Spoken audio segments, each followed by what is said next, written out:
Bonjour à tous, bienvenue dans ce nouveau numéro de Bel et Bien. Ce matin, je me sens jeune. C'est simple, aujourd'hui, j'ai 20 ans. Et si les années n'avaient plus guère de sens, qu'on pouvait être bien dans sa peau à tout âge, Ali. Ça me fait penser à quelqu'un, hein, Agathe. Hein.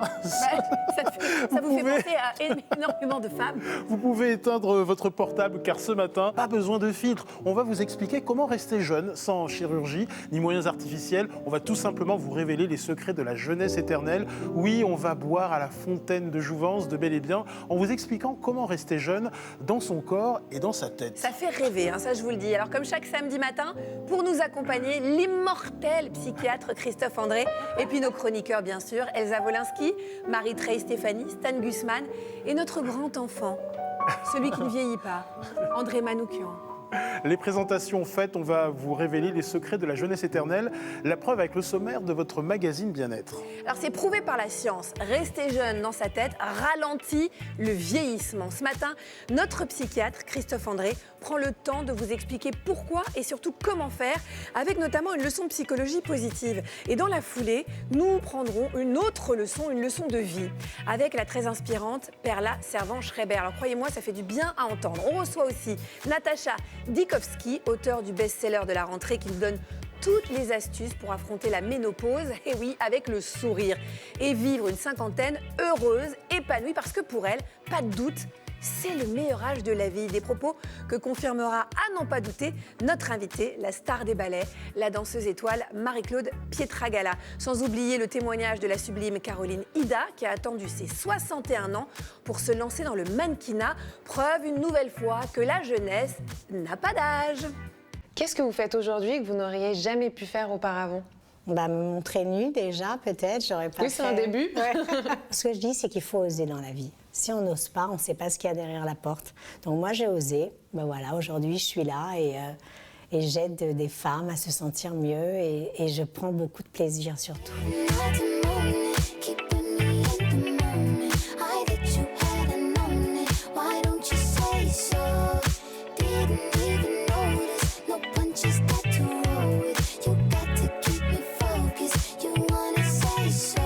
Salut les amis. Alors avant d'ouvrir notre dossier, c'est parti pour un tour du monde au pays de la jeunesse éternelle avec notre explorateur aux 35 printemps, Déjà. Stan Gusman. C'est le tour du monde en 80 secondes.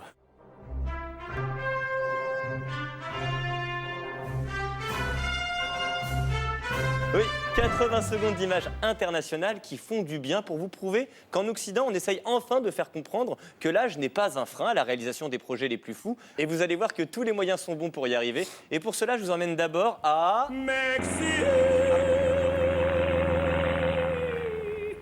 Et oui, direction la ville de Mexico, là où les habitants ont eu la visite surprise du footballeur freestyler français Sean Guernier qui s'est livré à une caméra cachée géniale. Regardez, Sean Guernier, c'est lui. Et pour les besoins de ce sketch, il s'est grimé en personne âgée afin de donner une leçon de foot et d'humilité aux amateurs de ballon rond d'un stade de banlieue. Et pour les surprendre, il a élevé progressivement son niveau de jeu. Je vous laisse profiter.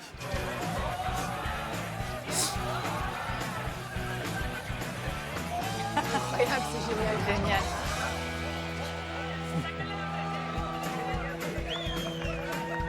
Ces images font du bien et ça tombe bien parce que je vous en propose d'autres. On change de ville et de sport et cette fois, direction les États-Unis.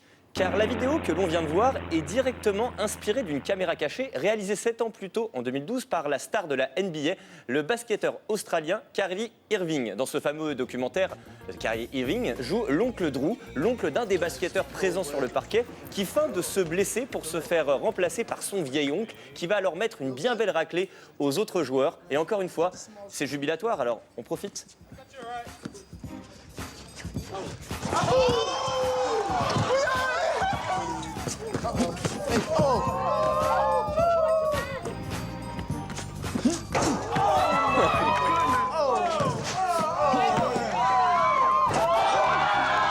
Alors, les caméras cachées comme celle-ci où de faux seniors mettent à l'amende de vrais juniors se sont multipliées dans toutes les disciplines. Il y a eu le skate, l'haltérophilie. Vous allez voir quelques images de ces transformations géniales où chacun prend une leçon d'humilité.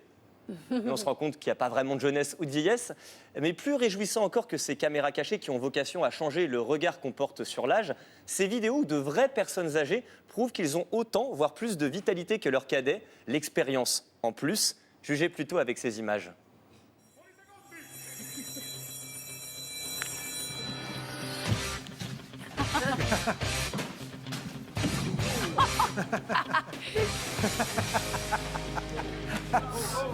C'est bon. Il lui a mis une fessée. Ah, ça fait du bien. Ça fait du bien. Alors, Christophe, à la vue de ces images, j'ai envie de vous poser cette question. Pourquoi les clichés sur la vieillesse, non, rien à voir avec vous, on la vie dure? Pourquoi ces stéréotypes sur l'âge durent encore? C'est passionnant ce qu'on vient de voir. C'est-à-dire, ça montre effectivement ce qu'on appelle en psychologie sociale les stéréotypes. C'est-à-dire, quand on regarde quelqu'un, au lieu de regarder ce qu'il fait, on le met dans une catégorie. C'est une femme, c'est un vieux, c'est un homme, c'est un ceci, c'est un cela. Et le drame, c'est que d'abord, ça empêche les gens de s'ouvrir à tout ce qui est inhabituel. Ils considèrent l'inhabituel comme de l'anormal. C'est anormal de voir un vieux monsieur qui joue aussi bien au foot, au basket, etc. Et le second drame, c'est que les personnes âgées elles-mêmes vont intérioriser ces stéréotypes. C'est-à-dire, ce que nous montrent ces vidéos, c'est d'une part que les gens qui ne sont pas âgés voient les vieux comme ne jouant pas au basket, etc., etc., mais que les personnes âgées risquent d'être contaminées aussi par ces histoires-là. Donc, c'est vraiment une incitation à se rebiffer contre les stéréotypes qu'on vient de voir. Alors, retour en France, on ouvre notre dossier sur les secrets bien gardés de la jeunesse éternelle.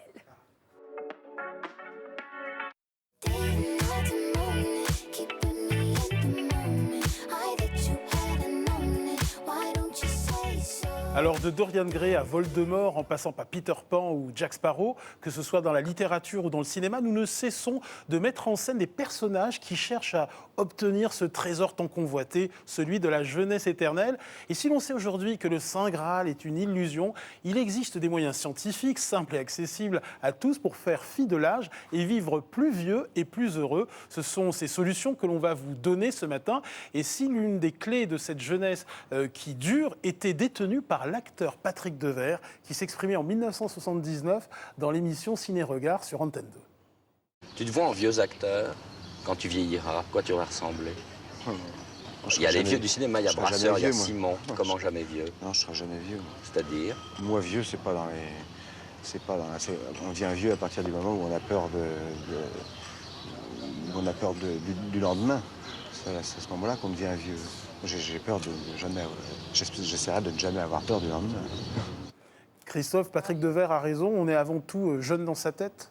Oui, c'est prémonitoire, enfin c'est touchant, puisqu'il lui, il n'est jamais devenu vieux, effectivement. Oui, il dit la même chose que Montaigne. Montaigne disait « La vieillesse nous attache plus de rides dans l'esprit que dans le corps, que sur le visage ». Et effectivement, le corps et l'esprit vieillissent, mais nous avons des moyens pour freiner le vieillissement du corps, mais aussi, peut-être encore plus facilement, pour freiner celui de notre esprit.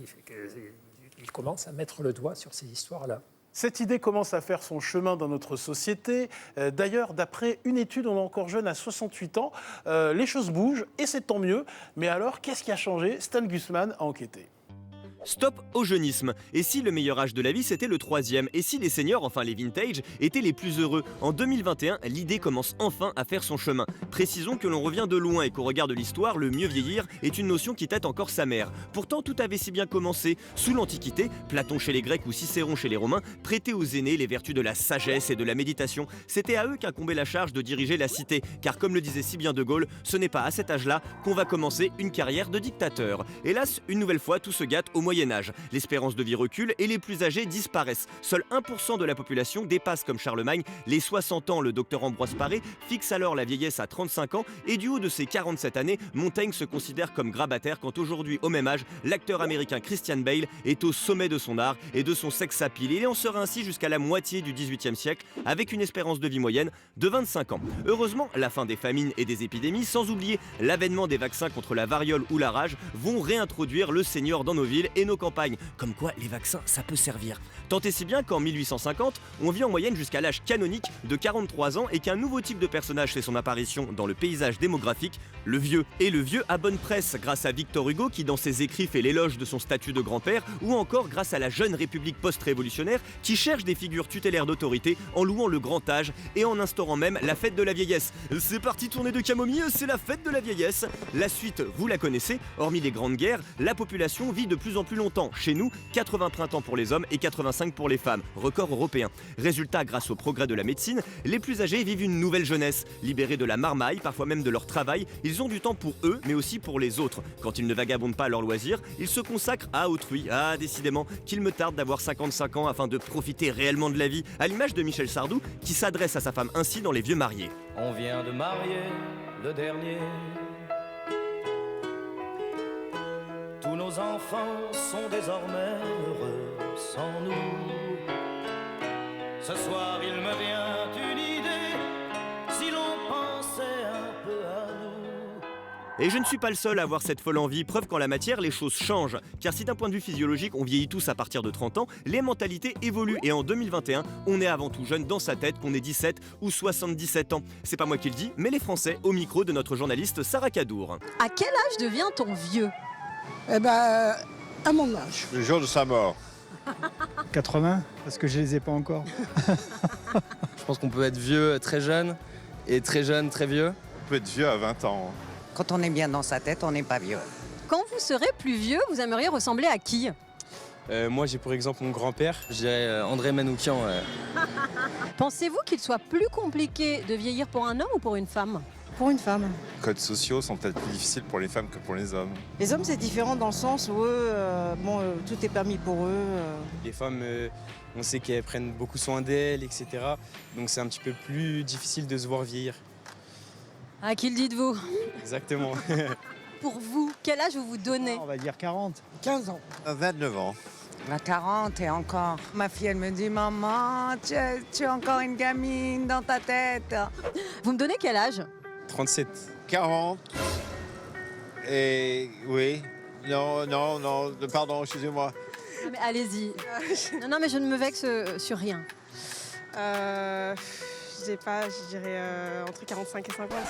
Oh, S'il faut, c'est 30. j'ai 35 ans. Voilà. Vache. Oh là là, la pauvre. Ça fait mal. En plus, les gens ils disent toujours 5 ans Oui, ou plus par bas politesse. pour pas, voilà, par politesse. Mais enfin, là, franchement. Non, là, Non, quand pas même. du tout. Non, mais est belle elle comme fait même pas 30 ans. Non, écoutez les gars. Bon, moi en tout cas, je suis comme les gens qu'on vient d'entendre. Je me suis jamais, enfin ça vous intéresse peut-être pas d'ailleurs, hein, mais je me suis jamais sentie aussi jeune, épanouie que maintenant. Voilà pourquoi je veux vous poser une question, Christophe, mais une question très grave. Les yeux dans les yeux. À quel âge de la vie, Christophe, est-on le plus heureux? C'est une très bonne question et je m'intéresse à tout ce que vous dites. Pas de souci.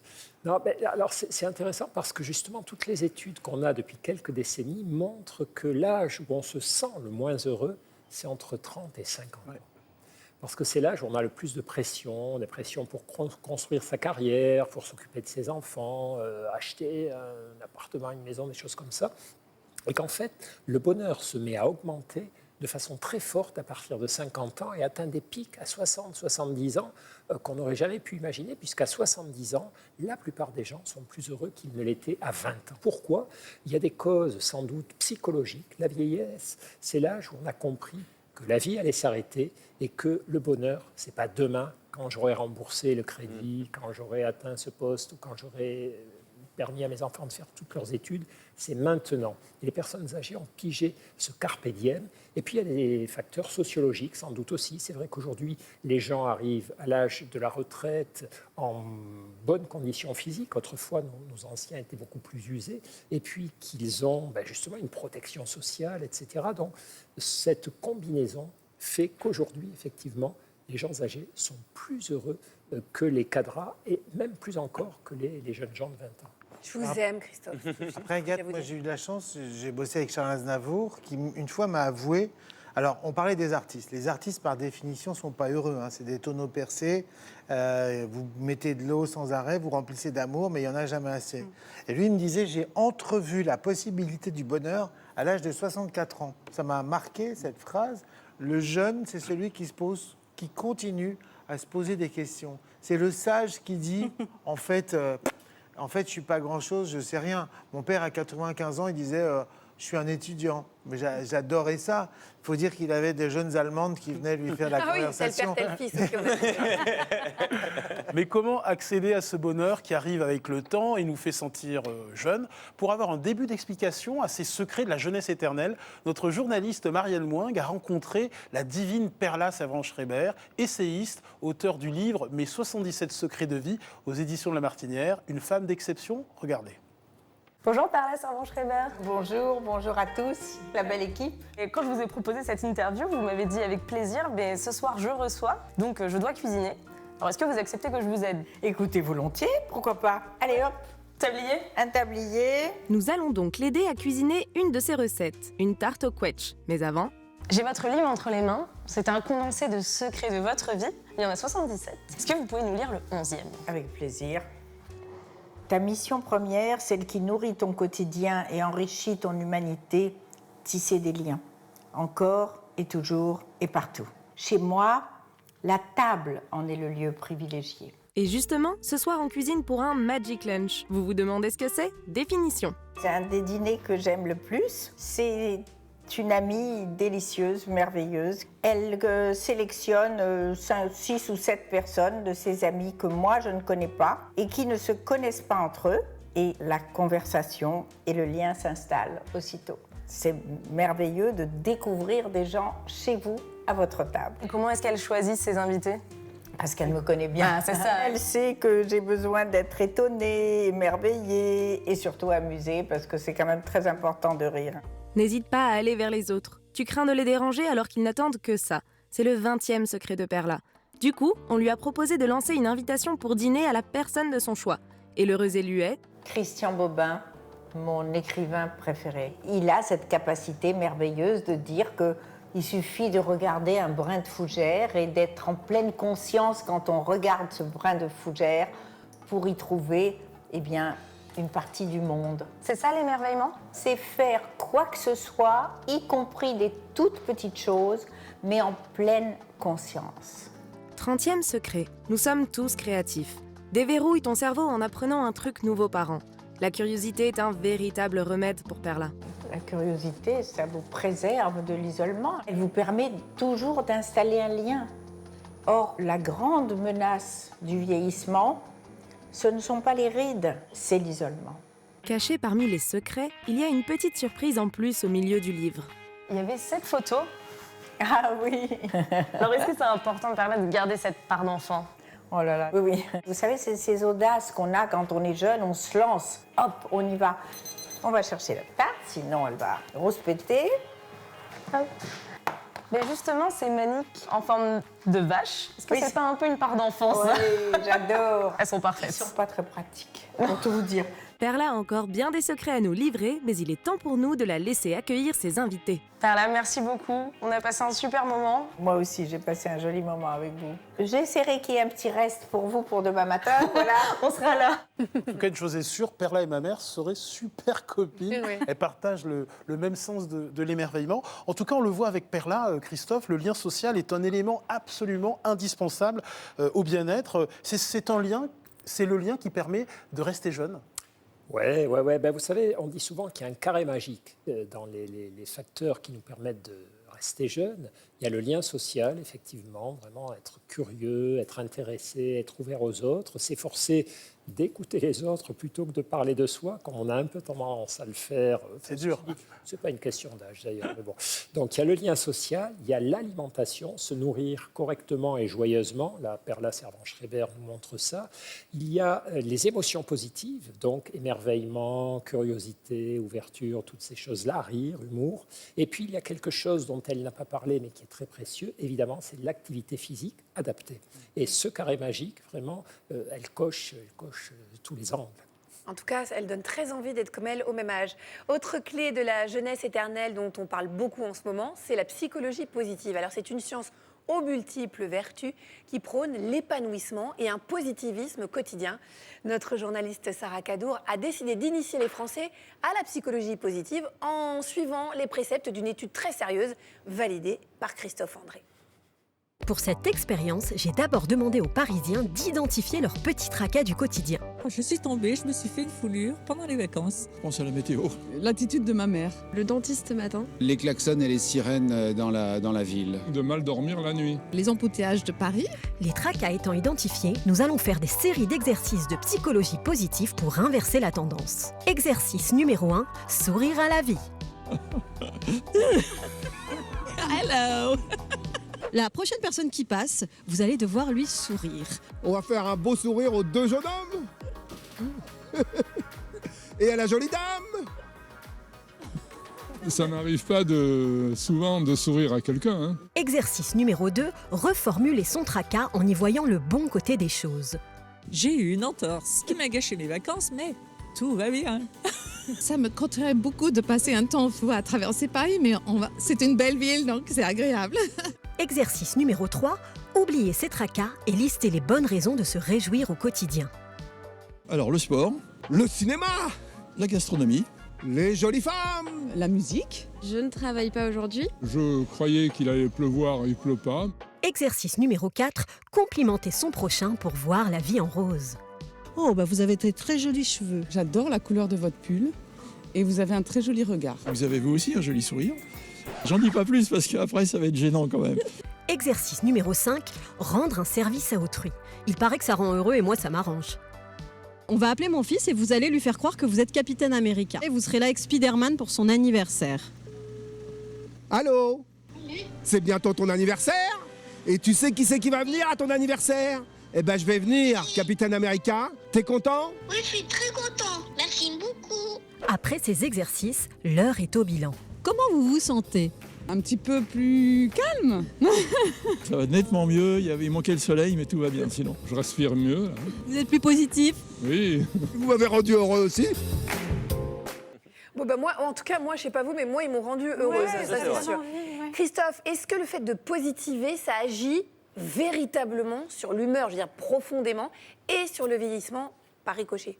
Oui, c'était très intéressant parce qu'en fait, la psychologie positive qui réunit tous les préceptes qui ont été proposés et bien d'autres encore, quand on regarde comme ça sur le papier, ça fait un peu naïf. On se dit, sourire, être positif, voir le bon côté des choses.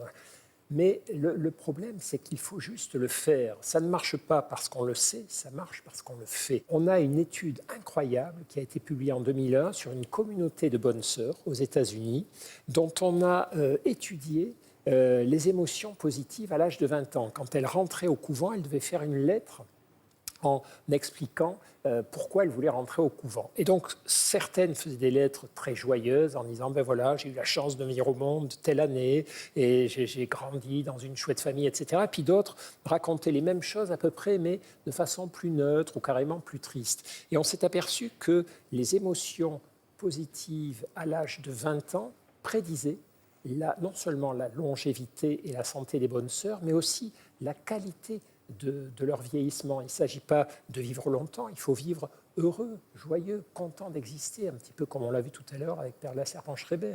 Donc cette étude était très frappante, mais il y en a eu d'autres où on montrait qu'en demandant à des volontaires de tenir un stylo selon qu'ils le tenaient avec les lèvres, on leur disait tenez le stylo avec la bouche, mais en faisant ça, ou bien avec les dents, c'est-à-dire en les forçant à sourire un peu, mais ils ne se rendaient pas compte que c'était le but recherché.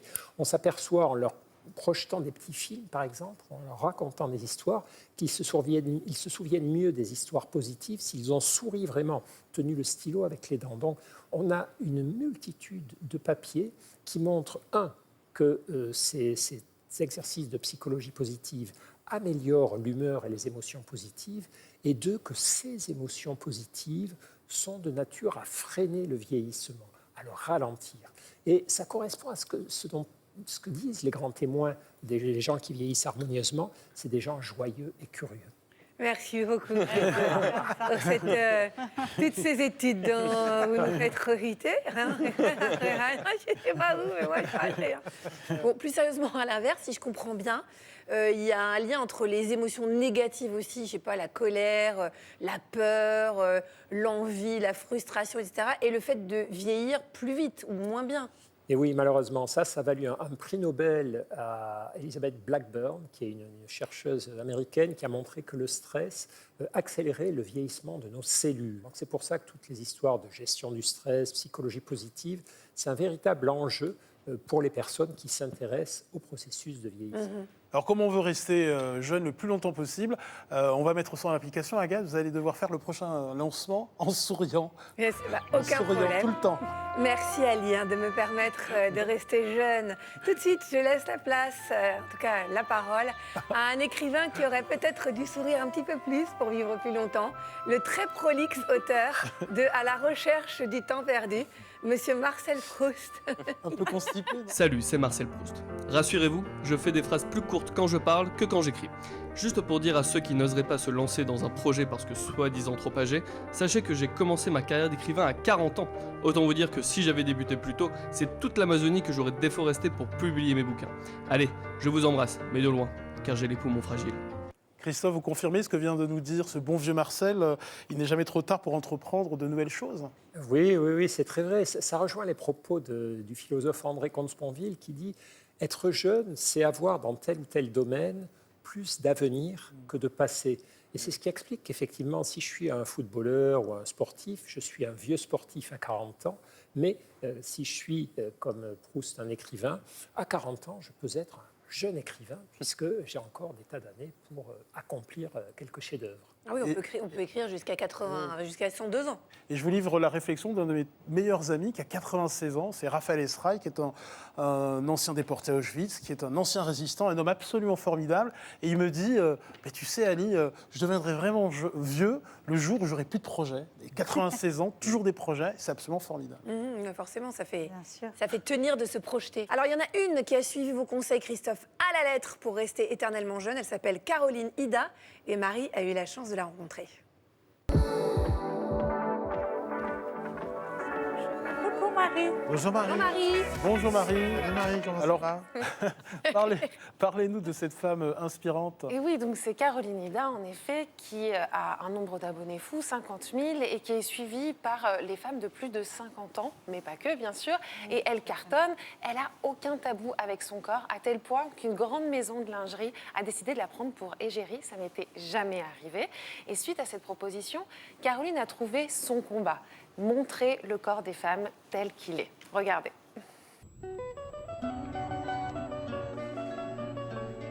Bonjour Caroline. Bonjour Marie. Est-ce que je peux vous poser tout de suite une question? Quel âge avez-vous? J'ai 61 ans. 61 ans et vous n'avez aucun problème à le dire? Aucun. Au contraire, je suis fière. Caroline a passé 25 ans de sa vie dans l'entreprise familiale qu'elle quitte pour devenir assistante commerciale dans le secteur de la mode. Mais alors survient un drame qui va redistribuer les cartes.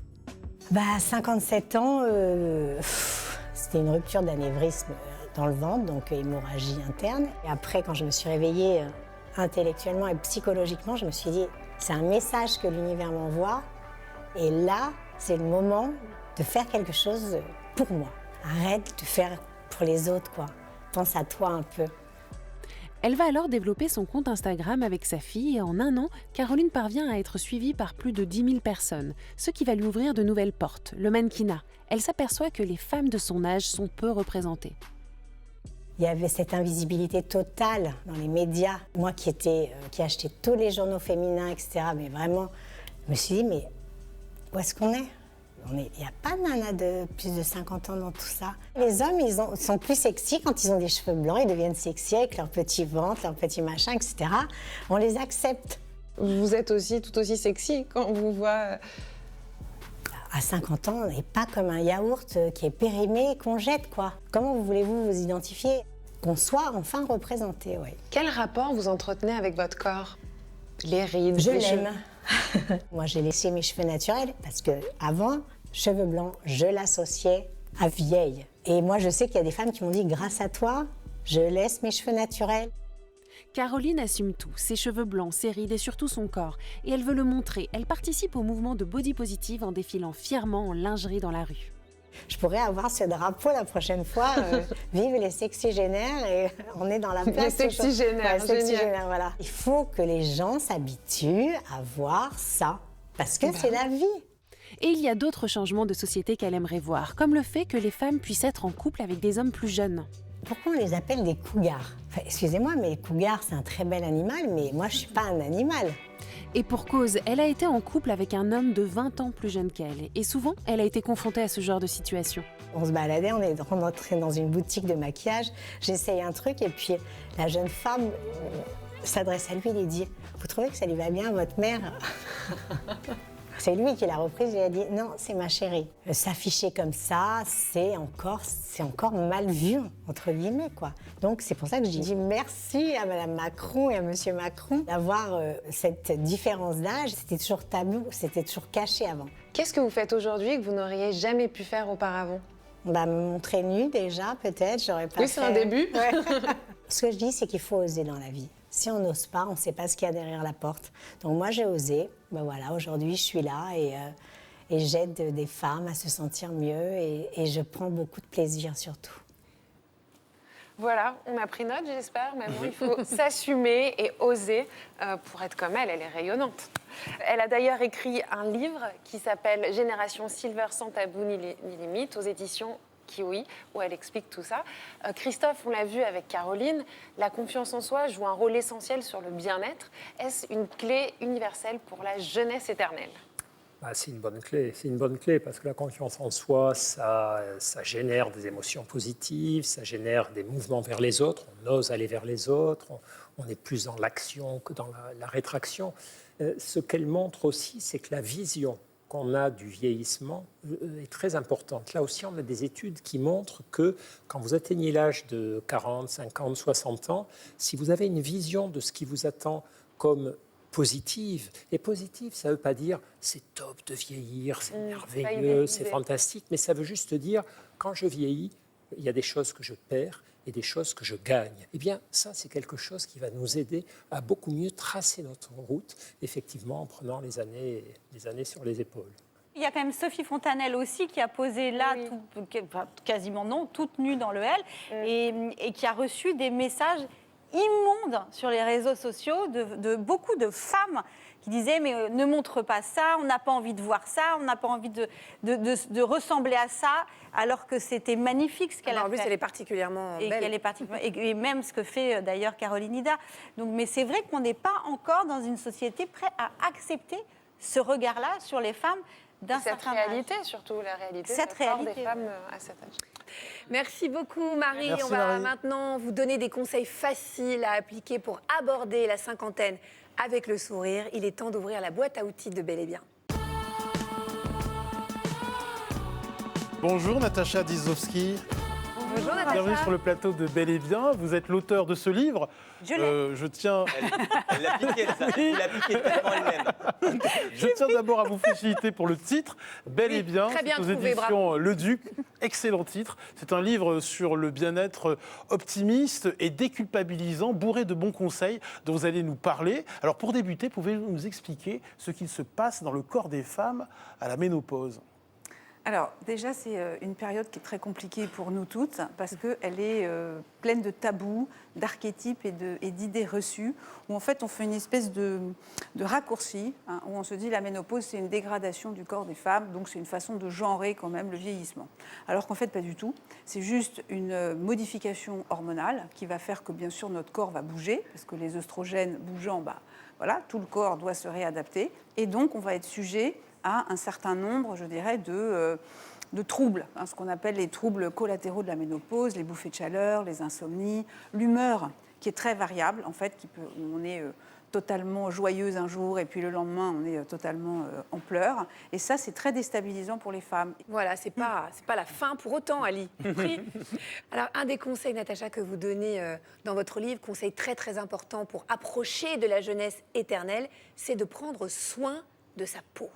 Oui, ça c'est le premier. C'est le B.A.-ba. Voilà, c'est le B.A.-ba, c'est que la peau, en plus, c'est un organe vivant. C'est-à-dire que ça a l'air tout bête de dire ça, mais ce n'est pas une surface. Donc la peau, on ne peut pas la décaper, la ripolliner. Et notre peau, comme c'est un organe vivant, elle vit en interaction avec tout notre corps. Donc on ne peut pas avoir une très jolie peau si on ne prend pas soin de ses intestins, par exemple. Bon. Et notre peau, elle a une horloge, une chronobiologie. Donc la journée, la peau, elle se défend de toutes les agressions extérieures, puisque c'est ça en fait qui la fait vieillir le plus vite, c'est le photovieillissement. Donc elle a besoin d'un bouclier d'antioxydants, vitamine C, vitamine E. La nuit, en revanche, elle se répare, elle s'auto-régénère toute seule de 23h à 3h du matin. Il y a un renouvellement cellulaire. En 21 jours, notre peau, elle est complètement renouvelée. Et là, la nuit, elle va avoir besoin de vitamine A, essentiellement, donc du rétinol, qui va booster la production de collagène. Et le collagène, c'est une des armatures de la peau. C'est ce qui fait qu'on garde une peau très ferme et très dense. Et le collagène, en plus, interagit avec l'acide hyaluronique. Et donc, ça donne ce côté, rebondi de la peau qu'on aime bien. Voilà, donc il faut respecter cette chronobiologie. Et donc, du coup, le premier geste de la belle peau, c'est tous les soirs, on nettoie sa peau. Du coup, tout le monde est en train de vous scruter. Et ça va. On se dit, on voudrait bien être comme vous. Effectivement, on va suivre vos conseils. Donc, pour la peau, OK.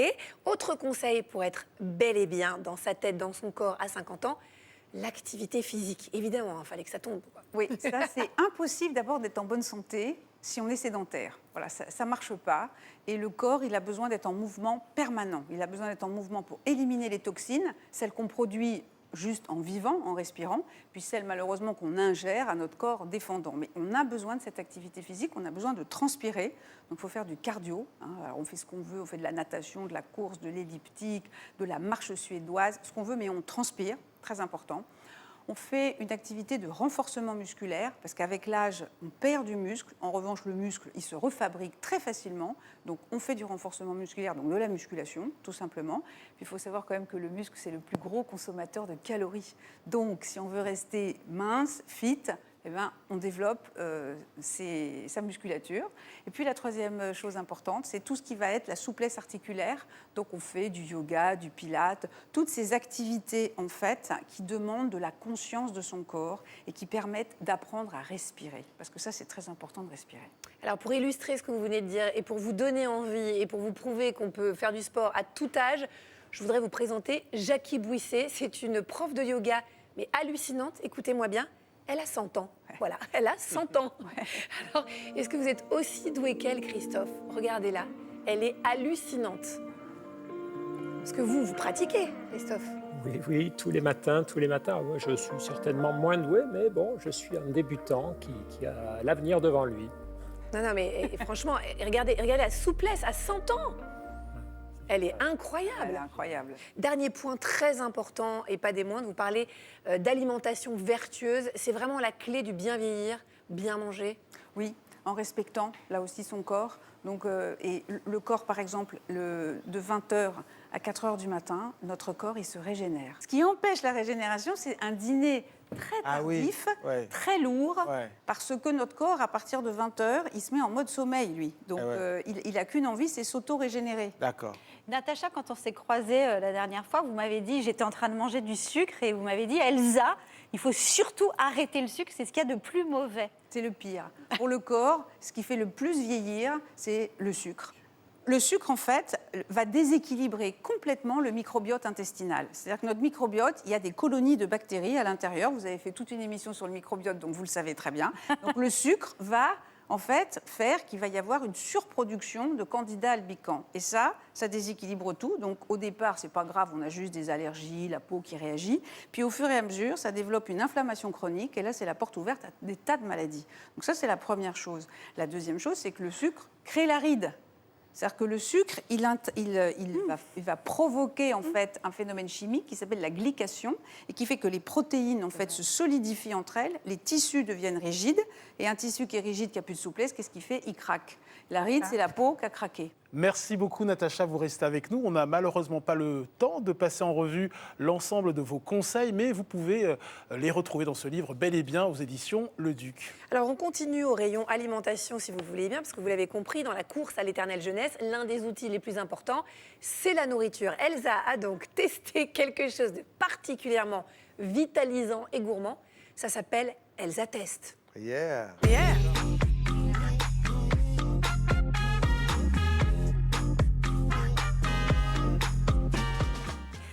aujourd'hui, je vais vous parler du régime crétois, le régime méditerranéen. Alors, il n'a de régime que le mot, parce qu'en vrai, je vais vous parler d'amour, de partage, de fruits, de légumes, de légumineuses. Et de régalade. Et de régalade. Alors Elsa, je tenais à rappeler à nos téléspectateurs que le régime crétois est né à la suite des recherches d'un Américain, Ancel Keys, qui dans les années 50 a lancé l'hypothèse selon laquelle l'alimentation est la cause des maladies cardiovasculaires. Il a pour cela porté son étude sur les populations isolées de 7 pays. Les résultats de ces études ont montré que c'était la population de l'île de Crète qui vivait le plus longtemps. C'est donc cette étude qui a inspiré ce régime crétois qui boosterait l'espérance de vie. Merci beaucoup, Ali, de légitimer ma chronique.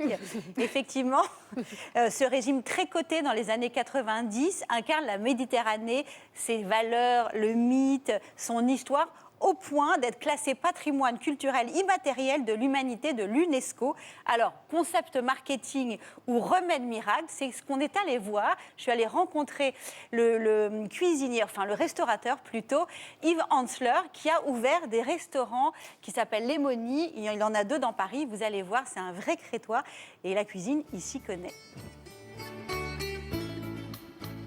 Bonjour Yves. Bonjour. On est ici au Lémonie dans votre restaurant. J'ai l'impression que vous nous emmenez complètement ailleurs. Alors, où est-ce qu'on est ? Eh bien, on est bien à Paris. Je fais une cuisine qui est basée sur le régime méditerranéen. C'est un mode alimentaire qui n'a pas pour but de faire perdre du poids, mais qui a pour but de vivre plus longtemps. Vivre longtemps, franchement, c'est alléchant. Alors, quelles sont les bases de ce régime miracle ? C'est un mode alimentaire qui était adapté à des gens qui n'avaient pas forcément beaucoup d'argent. C'était avant l'industrialisation. Au quotidien, on se nourrit de choses vraiment très simples, basiques, mais de bonne qualité. Excite les produits transformés, on se nourrit que de produits bruts et après, qu'est-ce qu'on fait ? Vous pensez Grèce, vous pensez Italie, faites travailler votre imagination et votre corps va vous envoyer des jolies images de ce qu'il a besoin. Et après, il va falloir cuisiner un petit peu quand même, parce que ça ne tombe pas comme ça. Alors justement, quels sont les aliments à prioriser ? La base de la pyramide, c'est les légumes et les fruits à volonté. On va forcer sur tout ce qui est très vert pour les antioxydants. Ce qu'il faut, c'est avoir des fibres en quantité raisonnable, parce que dans l'alimentation industrielle, on a une absence de fibres incroyable. On force sur l'ail et les oignons, c'est bon pour le sang. Donc on va travailler sur la régénérescence cellulaire. Ça, c'est vraiment la base. Viennent ensuite les protéines, mais végétales. Légumineuses et céréales en sont bourrées. Et selon Yves... Plus c'est varié, mieux c'est en fait. Bien sûr. Parce que le plaisir vient par la variété. Ensuite, on va arroser ça avec une généreuse huile d'olive. Une cuillère à soupe maximum par repas, c'est suffisant. Dans le régime crétois, produits laitiers, œufs, poissons et viandes sont consommés très modérément. Le miel est le seul sucre qu'on autorise. Et c'est aussi un sucre qui n'est pas raffiné, donc qui passe directement dans le sang et qui évite les problèmes d'insuline. On a les bases, récapitulons. L'équation, c'est quoi ? C'est pas parce que j'ai une vie de dingue, mais je vais manger une pomme que je vais sauver ma vie. Non, je dois bouger, parce qu'avant nos bergers marchaient. Associé à ça, il y a une équation magique, c'est l'alimentation, parce qu'on reprend des forces, on cuisine, et on le partage avec ses amis. Et après ça, on évite de se faire du souci pour rien, parce que tant qu'on a la santé... Eh ben on a tout. Après la théorie, place à la pratique. Yves, c'est quoi ça, tout ça ? On n'est pas du tout dans un régime, là. On est dans l'amour, on est dans la générosité. L'amour. Cuisiner, c'est déjà un acte d'amour, parce qu'on cuisine rarement pour soi. La nourriture, c'est de l'amour tout le temps, quand on veut. On a tous envie de partager ces moments-là et le plus souvent possible. Et puisque Yves est dans le partage, il vous donne maintenant tout un tas d'astuces pour que vous puissiez cuisiner chez vous toutes les saveurs de la Méditerranée. On commence avec les pommes de terre façon crétoise. Elles ont été cuites au four. Avec du citron et un peu d'huile d'olive. Et moi, j'ai rajouté de la sauge. On continue avec les légumes tranchés. C'est la graine qui va donner la touch du légume. Et par exemple, j'ai mis du butternut avec des graines de fenouil. On sait que le fenouil, c'est très bon pour le foie. Les aubergines au cumin noir et les courgettes à l'origan. C'est très très bon. Je me régale. Ça fond dans la bouche. En fait, ouais. Varié, simple, savoureux et bon pour la santé. La surprise de la fin. On ouvre en fait cette papillote, c'est de la feta. Ah, j'adore. Avec du miel, des oignons et des olives. C'est dingue, je sais, c'est dingue. Finalement, le régime crétois nous rappelle l'essentiel. Se nourrir n'est pas qu'un besoin, c'est une philosophie de vie mêlant santé, amour et partage. Merci beaucoup Yves. Merci Elsa. Pour ce moment exceptionnel. Merci de nous avoir reçus si gentiment, si tendrement dans votre restaurant. Bon alors on se retrouve dans une trentaine d'années. Ouais. Sans rides. Sans rides. Sans rides. Merci Elsa. Tiens, je sens que vous avez envie de tester le divan rose de, de Bel et Bien. Plaisir, bien Allez-y. sûr.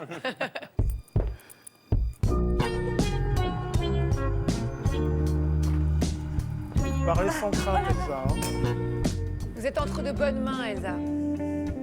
Christophe, je vais vous poser une question. Pourquoi, quand j'étais plus jeune, j'étais moins experte avec mon corps, avec mon plaisir, et ça ne me gênait pas de faire l'amour, la lumière allumée, j'étais très à l'aise. Pourquoi aujourd'hui, alors que je connais beaucoup mieux mon corps et beaucoup mieux mon plaisir, je suis très gênée, j'ai besoin d'être dans le noir et je suis mal à l'aise avec mon corps et je me sens moche.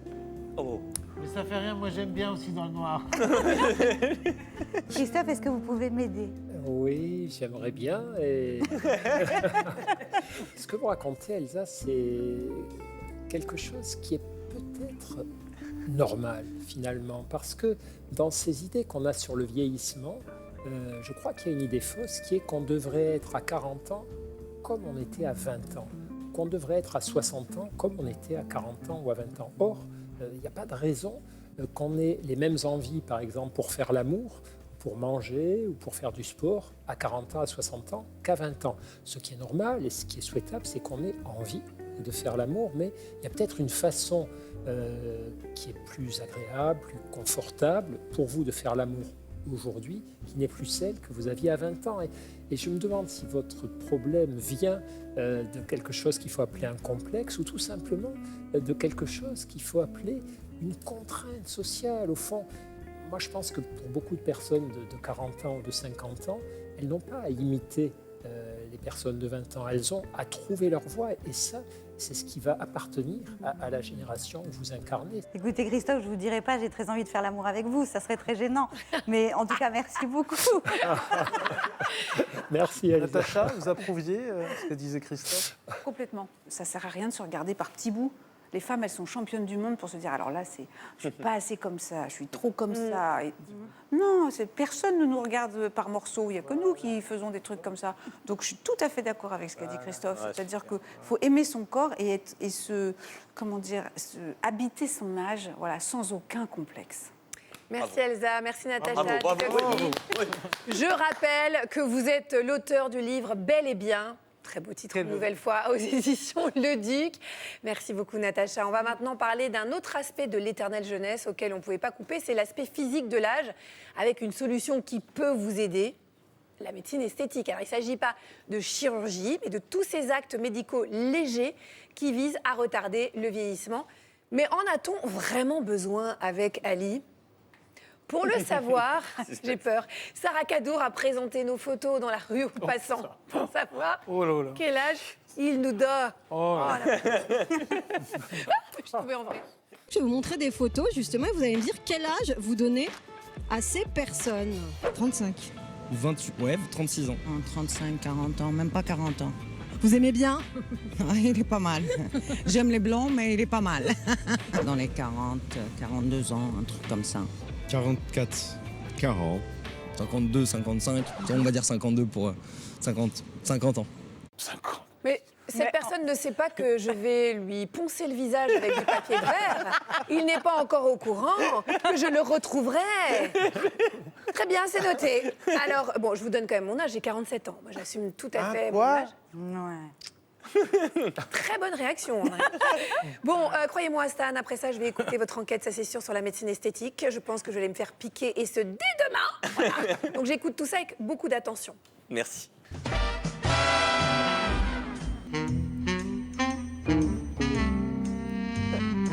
N'écoutez pas ce que les gens disent, Agathe, de vous. Vous savez tout faire sauf votre âge. Vous êtes parfaite.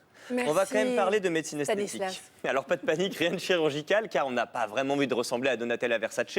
Du coup, on va aborder ces médecines esthétiques légères qui visent à gommer les effets du temps sur notre visage, notre corps. Je parle notamment des injections pour combler les rides, de la cryothérapie pour mincir, de la radiofréquence pour retendre la peau. Mais avant de vous présenter les toutes dernières techniques, quelques statistiques, et pour les statistiques, mets les lunettes. Alors attention, en France, 67% des Françaises souhaitent recourir à la médecine esthétique. 22% d'entre elles y ont déjà succombé.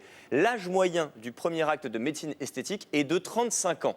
Des chiffres en hausse. Alors, 2 raisons principales à cela. D'abord, le Zoom Boom, c'est un phénomène qui est apparu durant le confinement. À force de se voir en visioconférence, les gens ont davantage focalisé sur leurs rides et tous les signes de vieillissement de la peau au point de vouloir recourir à la médecine esthétique. Autre raison à cette hausse sans précédent, ce qu'on appelle la dysmorphophobie. Je l'ai mal dit, mais c'est un truc comme ça. C'est un complexe causé par les filtres des réseaux sociaux qui donne l'impression d'être plus jeune en photo et créer d'office un décalage quand on se regarde au naturel dans le miroir. Pour toutes ces raisons, les Français poussent plus facilement qu'hier les portes des cabinets de médecine esthétique. Regardez. Il faut savoir que la médecine esthétique, il y a 10 ans, ça n'existait quasiment pas ou peu. Ça se résumait à des injections d'acide hyaluronique et de Botox, globalement. Il y a 6 ou 7 ans, on a vraiment commencé à avoir de l'innovation dans le secteur et c'est totalement non invasif, c'est ce qui plaît le plus. Le but, c'est d'anticiper, de prévenir, d'accompagner le vieillissement. 99,19% des patients qui viennent souhaitent juste finalement se sentir mieux de manière plus rapide qu'avec des crèmes. Il y a une forte saisonnalité dans les demandes. Les traitements de la silhouette sont vraiment en boom de février à juillet. Et en hiver, on est plus concerné par ce qu'on voit le plus, donc le visage. Donc on a une peau qui devient plus triste avec l'hiver qui arrive, donc on a envie de retrouver un peu cette bonne mine. Moi, qu'est-ce que vous me conseillerez de faire? On a un super traitement qui est tout nouveau, qui s'appelle le Carbon Peel. On a une sorte de masque un peu de carbone en fait, qui est sur tout le visage. Et puis le laser va venir retirer en fait ce masque. Il y a une réaction entre le laser et le Carbon Peel. Et ça vous donne un résultat quasiment immédiat sur la texture de la peau. Attention, le moment de vérité. C'est parti. J'ai 20 ans, Tracy. Ça y est. En même pas 15 minutes, j'ai hyper bonne mine. Si vous rencontrez l'homme de votre vie au coin de la rue, finalement, c'est pas désagréable. Exactement. J'espère le rencontrer en sortant d'ici. Sarah Cadour qui est toujours célibataire. Et pour approfondir le sujet, on accueille donc le docteur Anthony Calmont. Bonjour docteur. Bonjour. Vous allez bien? Très bien, merci. Alors, je vous le dis, Anthony, toutes mes copines rêvent de passer entre vos mains expertes. D'abord parce que vous êtes terriblement sexy et surtout parce que vous êtes le pionnier de la French Touch en matière de médecine esthétique non invasive. Vos réseaux sociaux cartonnent, on va les voir. Ça veut dire quoi, non invasif? C'est les méthodes naturelles? Exactement, c'est des méthodes qui sont très légères. Alors ça reste des méthodes médicales et sérieuses évidemment, mais on peut faire ça à la pause déjeuner, retourner travailler juste après, avec des suites qui sont quand même très minimes. On peut avoir un petit bleu ou une petite rougeur, mais rien qui ne soit pas camouflable. Mais pas de bistouri, pas de chirurgie. Et Anthony, j'avais une question à vous poser. Les yeux dans les yeux. Oui. Quelle est cette technique non invasive et spectaculaire dont tout le monde parle, que vous pratiquez et qui donne des résultats immédiats? Répondez! Je vais vous donner la réponse. Alors, c'est un traitement que j'appelle le Instant Facelift. C'est un mot assez générique, évidemment, parce que je pense qu'il faut faire un traitement qui soit vraiment très adapté sur mesure à chaque patient. Je pense que l'air des patientes qui ressortent du cabinet et qui se ressemblent toutes les unes aux autres, c'est vraiment révolu. Donc, c'est plutôt une sorte de faisceau de traitements qui vont être à base d'injection d'acide hyaluronique, de machines de raffermissement, ou tout simplement de petits fils tenseurs aussi qu'on arrive à faire maintenant qui sont résorbables pour réussir justement à défatiguer un visage et lui redonner un petit peu de fraîcheur. Et vous utilisez sur vous ces techniques non invasives? Il n'en a pas besoin encore. Je sais pas. Mais si, Vous avez 78 ans, cela dit. Donc il fallait quand même préciser 78 son ans, âge. je m'en sors pas mal, mais je suis mon premier client, clairement. J'ai reçu la question d'une téléspectatrice qui vous concerne, Anthony, vous allez comprendre. Dis Ali, on m'avait dit que la calvitie c'était un truc de mec, pour une fois que la nature s'était montrée injuste avec les hommes plutôt qu'avec nous. Et pourtant, plus le temps passe et plus je perds mes cheveux, en tout cas ils sont de plus en plus fins et de plus en plus cassants. Est-ce qu'il y a une technique esthétique qui peut m'aider à avoir la touffe d'Elsa Wolinski? Merci. Ça, c'est vrai que ça fait rêver. Alors, Anthony, comment lutter contre le désépaississement capillaire qui touche de plus en plus de femmes, enfin qui touche beaucoup de femmes, en tout cas beaucoup plus qu'on ne le pense, et dont on ne parle pas tant que ça en fait? Ben moi je poserais bien la question à Elsa d'ailleurs, mais j'ai quand même parce que j'ai plein de cheveux effectivement. C'est comme C'est ça. rien pour toi. D'accord. Vraiment, c'est naturel. Ouais. Pour stimuler la repousse du cheveu, il y a pas mal de techniques. Alors pour les hommes, on peut prendre des petits comprimés qui s'appellent finastéride. C'est une molécule qui va faire pousser les cheveux, mais pour les femmes, on ne peut pas la prendre. Donc il y a des sprays, un spray qui est à base de minoxidil, c'est une molécule qui va stimuler la repousse. Il y a également dans la routine quotidienne des gestes qui sont hyper efficaces, comme couper ses cheveux tous les mois, c'est important, comme le gazon ou les arbres, ça pousse quand on les coupe régulièrement, ou brosser ses cheveux avec une bonne brosse, avec la bonne brosse, qui va stimuler la vascularisation du cuir chevelu. Donc il faut stimuler le cuir chevelu avec sa brosse. Absolument. J'ai Et essayé, après, Ça a bien marché sur Ali. Marche pas. faut stimuler un peu plus, il faut continuer. Et après, on peut en cabinet faire des injections de produits boosters qui vont accélérer justement la repousse. Moi, tout à l'heure, vous avez parlé du 10 minutes lifting. Oui, J'ai bien entendu. c'est bien ça. Et donc, ça porte bien son nom, 10 minutes lifting. Lifting en 10 minutes. Ah, j'appelle même ça le instant lifting, c'est-à-dire que c'est vraiment très rapide. Alors, C'est- détaillez. Alors, je détaille. Par exemple, sur cette patiente que vous voyez en photo. 10 minutes lifting. Oui, exactement. Il y a un quart d'heure d'écart, alors peut-être pas 10 minutes, mais il y a un quart d'heure d'écart entre les deux photos.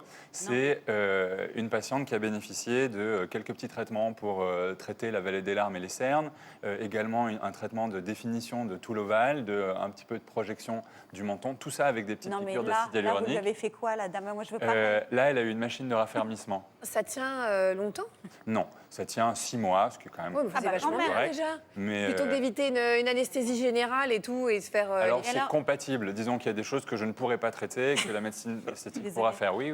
C'est un sujet qui me passionne. Alors attention, Elsa, elle est Non, là mais- en toupie. là. Ok. Non, mais si vous dites 6 mois, comment ça se passe? Est-ce que tout tombe? C'est-à-dire qu'est-ce Non, que du jour au bien lendemain, sûr que tout non. d'un coup, j'ai Non. mon cou qui revient Déjà, tous les comme produits qu'on injecte, généralement, c'est food for skin. La peau adore ça, c'est de la nourriture pour la peau. Donc, au bout des 6 mois, quand le produit est à peu près résorbé, la peau est régénérée et hydratée. L'acide hyaluronique, c'est ce que vous avez dans vos crèmes en général. Donc, c'est un bienfait pour la peau. Donc, quand ça s'en va, au contraire, la peau est toujours un petit peu mieux. Et la mésothérapie, c'est sûr, enfin, il n'y a pas Alors, c'est d'effet des traitements secondaire. qui existent depuis très longtemps, évidemment. Vous prenez du paracétamol, vous pouvez avoir un effet secondaire. C'est comme tous les traitements médicaux, évidemment. Il faut que ça soit fait de manière sécurisée avec un praticien qui s'y connaît et qui a les études et en tout cas le savoir nécessaire pour le faire correctement. Oui, il ne faut pas faire ça n'importe comment. Absolument. Vous pouvez faire ça avec un médecin. Je crois qu'Elsa avait aussi une technique de rajeunissement express dont elle voulait parler. Alors oui, effectivement, mais je pense, Anthony, que vous l'avez vu comme nous tous. Pendant le confinement, il y a eu une explosion du yoga du visage. C'est-à-dire, effectivement, le yoga du visage, ça ne coûte rien. Tout le monde peut se le faire. Il suffit juste d'avoir ses mains comme ça. Et puis, on va se toucher tranquillement le visage. Enfin, dans certaines parties. Alors, pas comme moi, je le faisais très, très mal. Et puis, heureusement, j'ai rencontré Aurélia Del Sol, qui a 34 ans, qui est facialiste et qui est professeure de yoga du visage et qui, sur Instagram, a explosé pendant le confinement parce qu'elle donnait, comme ça, gratuitement, plein de conseils de comment, quand on se réveille le matin, par exemple, moi, je suis toujours enflée le matin et j'ai toujours un problème avec mon cou. Et donc, elle montre, comme vous pouvez le voir, elle montre comment la drainer quand on appuie un petit peu délicatement sur ses clavicules, quand on remonte tendrement comme ça. C'est-à-dire déjà, elle apprend à... Voilà, mais faites... Et c'est pas grave si on fait ce qu'elle appelle des funny face. C'est pas grave si on fait... des trucs comme ça, si on s'amuse, si on fait rire son voisin, son mari, ses enfants, on s'en fout parce que ça détend et ça fait du bien. Merci beaucoup, Anthony, d'être venu nous éclairer, nous donner de l'espoir avec ces photos avant-après dont on ne se remet pas. On a parlé tout à l'heure des bénéfices de la pratique d'une activité physique sur l'âge. Ça tombe bien parce qu'on a le plaisir de recevoir deux artistes et athlètes extraordinaires, Marie-Claude Pietragala et Julien Derouault. C'est le coup de cœur de Bel et Bien. Bonjour Julien, bonjour Pietra. Vous permettez que je vous appelle Pietra? Oui, avec grand plaisir. Alors vous formez un formidable duo professionnel et personnel. Je rappelle que vous êtes en couple depuis plus de 20 ans. Julien Derouault, vous mettez en scène le spectacle La femme qui danse, dans lequel Pietra danse sa vie de femme artiste à l'occasion de ses 40 ans sur scène. On regarde tout de suite un extrait.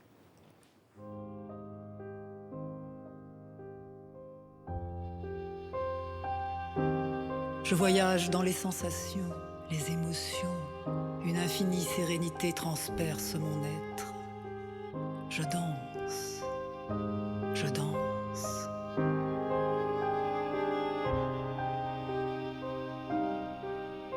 Je suis une femme qui danse. Qu'est-ce que c'est beau quand on voit ces... Non, c'est incroyable. Quand on voit ces images, on se dit c'est pas possible. L'âge n'a aucune emprise sur vous. Vous avez un secret? Non, je crois pas que j'ai de secret. Enfin, est-ce que c'est la danse? Est-ce que c'est le fait de... Oui, c'est la danse. Je pense que c'est la danse, mais c'est un état d'esprit aussi. La danse, pour moi, c'est une philosophie de vie. Pour Julien aussi. Quelle philosophie? Et donc, c'est le mouvement, c'est l'adrénaline qu'on a sur scène, c'est le plaisir de vivre ces émotions, ces sensations de ce corps en mouvement, de rechercher toujours, de dépasser toujours ses limites. Et puis on a aussi la possibilité de travailler aussi avec la jeune génération. Et je trouve que ça, c'est formidable parce que ça nous tient debout. Transmettre aussi, j'imagine. Transmettre, oui. Là, on a ouvert un centre de formation, un CFA, et on est très, très heureux d'avoir cette première promotion. Et c'est dans la transmission, d'expliquer à cette génération que c'est un des plus beaux métiers qui existent. Et puis, c'est une façon de s'exprimer. La danse, le mouvement, il y a quelque chose de pur et de vrai, et en même temps d'éphémère. On est dans l'urgence en permanence quand on danse. Est-ce que l'amour vous aide à rester jeune? C'est une question que je pose à tous les deux. Je sais que le manque d'amour tue. Donc forcément, j'imagine que oui, l'amour permet de donner un sens à sa vie, déjà. Pietra parlait de la joie du mouvement. Et je pense que quand on est avec quelqu'un et qu'on a l'impression justement qu'on a des choses à construire ensemble grâce à l'amour, ça met, ce dont parlait Pietra, une énergie en mouvement, quelque chose en construction dynamique. Je pense que c'est aussi ça qui permet peut-être de ce que vous disiez, de rester jeune. Je ne sais pas si c'est rester jeune, je pense que c'est continuer à jouer. On travaille à un auteur en ce moment qui s'appelle Ionesco et qui disait peut-être que de vivre n'a aucun sens. Alors du coup, il faut trouver le jeu dans sa vie pour en donner un. Je pense que c'est assez juste. Oui, puis je pense que quand on est chorégraphe, quand on est créateur, on aime l'autre. C'est obligé, parce qu'on travaille sur des artistes, on est obligé de les aimer. On est obligé de les comprendre, d'avoir cette accessibilité. Et voilà, c'est un regard sur la vie, sur les gens. Et voilà, il faut rester... peut-être avoir ce regard d'enfant qu'on a en soi, puis des fois qu'on perd parce que voilà, c'est la vie qui fait que. Mais je pense qu'il faut toujours garder ce regard un peu éclairé. Je pense qu'on ne danse pas non plus à 20 ans, comme à 30, comme à 40, comme à 50. Mais on apprend. Et souvent, quand les gens me viennent, surtout là en ce moment sur La femme qui danse, où Pietra est quand même assez extraordinaire sur scène, souvent les gens me disent « mais c'est incroyable ce qu'elle fait ». Et je dis « oui, Pietra est devenue un samouraï ». C'est-à-dire qu'elle est vraiment... elle est ceinture noire de danse. Et il y a de ça, c'est-à-dire qu'il y a une maîtrise. C'est-à-dire ce qui coûtait de l'énergie à 20 ans, avec la maturité, ça n'en coûte plus. Le mouvement est fluide, la conscience est immédiatement placée dans le geste.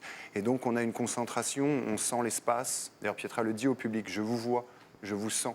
On sent une salle. Donc finalement, plus on vieillit, mieux on danse. On apprend, vous savez, il y a quelque chose de très animal. C'est-à-dire qu'on apprend à dompter, je dis souvent à mes jeunes danseurs, apprenez à dompter la bête, mais dans le bon sens. C'est-à-dire parfois, il faut savoir la canaliser, parfois, il faut savoir la faire sortir. Christophe, quels sont les bienfaits scientifiques de l'amour sur le corps et sur l'esprit? Ils sont merveilleux, mais ce qui est encore plus merveilleux, c'est ce qu'on vient d'entendre. Moi, c'est quand vous disiez à un moment donné, finalement, je ne cherche pas à rester jeune, je cherche à continuer de progresser. Enfin, rester jeune, c'est une idée de vieux. Ce n'est pas votre problème. Vous, ce que vous voulez, c'est continuer à avancer, continuer à partager. À explorer, voilà, et à partager des émotions et des expériences, et c'est ça qui est beau. Pour autant, pour répondre quand même à la question d'Ali, qui est importante, mais je n'ai pas pu me retenir de revenir sur ce que vous aviez exprimé, bien sûr que je crois que le fait que vous soyez dans cette aventure tous les deux, ça vous apporte quelque chose de plus. Dans ce cas, l'amour, évidemment, on va en parler pendant des heures, mais moi, il y a deux choses qui me frappent beaucoup en vous écoutant. C'est d'une part que l'amour vous permet de vous dépasser.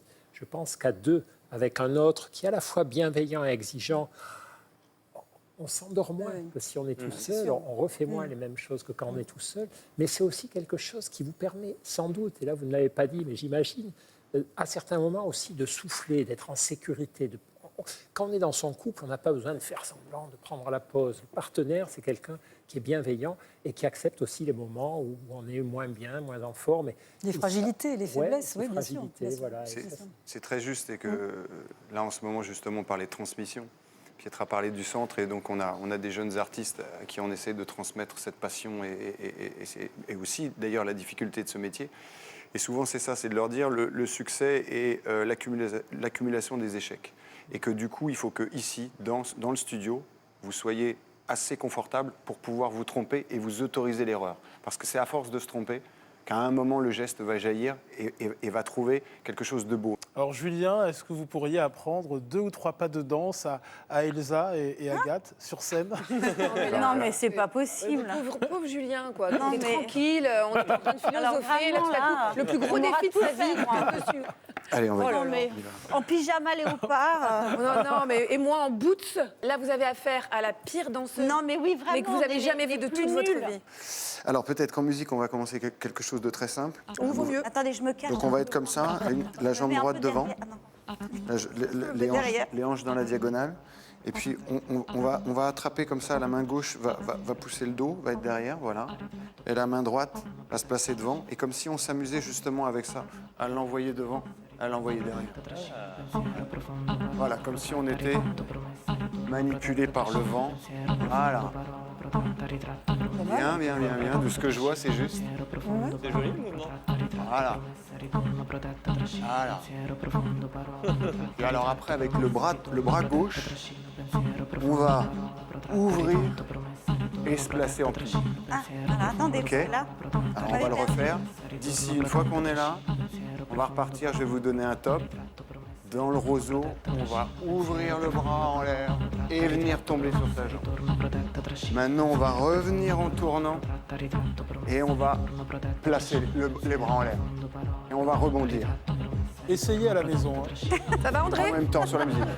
J'adore. Continue avec la musique.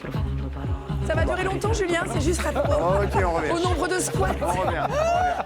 Et alors, justement, pour que les cuisses soufflent, l'idée n'est pas de s'enfoncer. L'idée est plutôt d'avoir l'impression que les bras vont chercher très haut. Ce qui fait que vous allez alléger justement. Ah oui, c'est vrai que ça change les tout, jambes. c'est vrai en plus. Voilà, c'est parce que vous tirez les bras, vous Est-ce qu'on touchez est le plafond. complètement ridicule ou pas?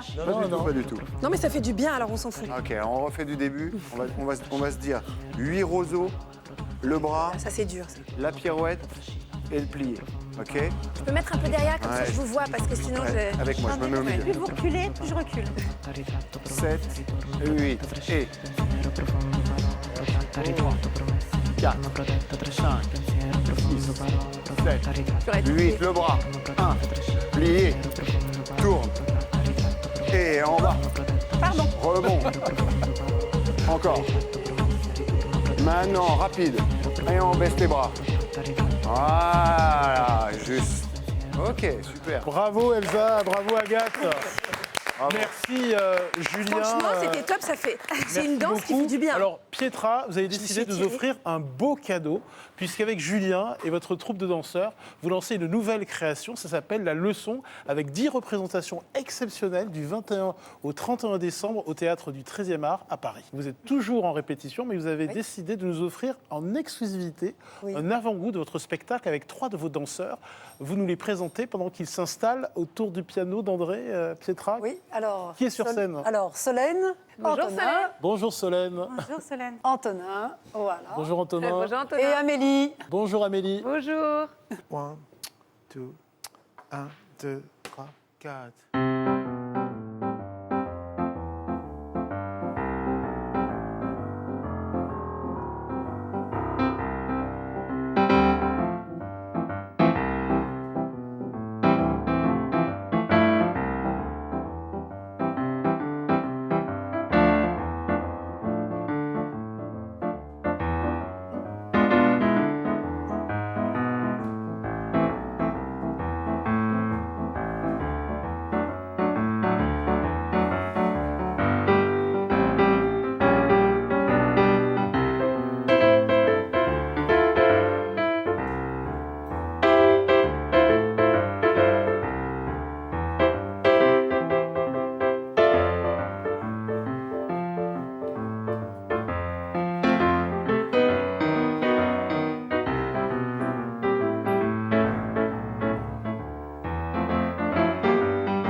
le mouvement, c'est la vie, quoi. On voit ça, c'est vrai que c'est la joie. Donc, il n'y a plus d'histoire de vieillesse, de jeunesse, de ci, de là.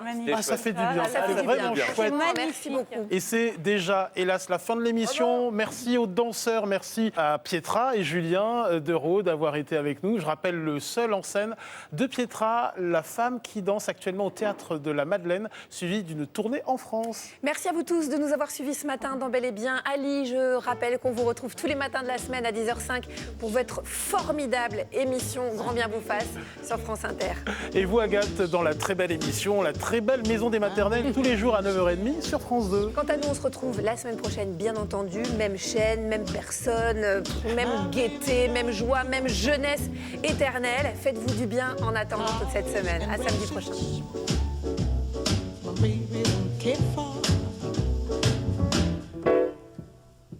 I don't please.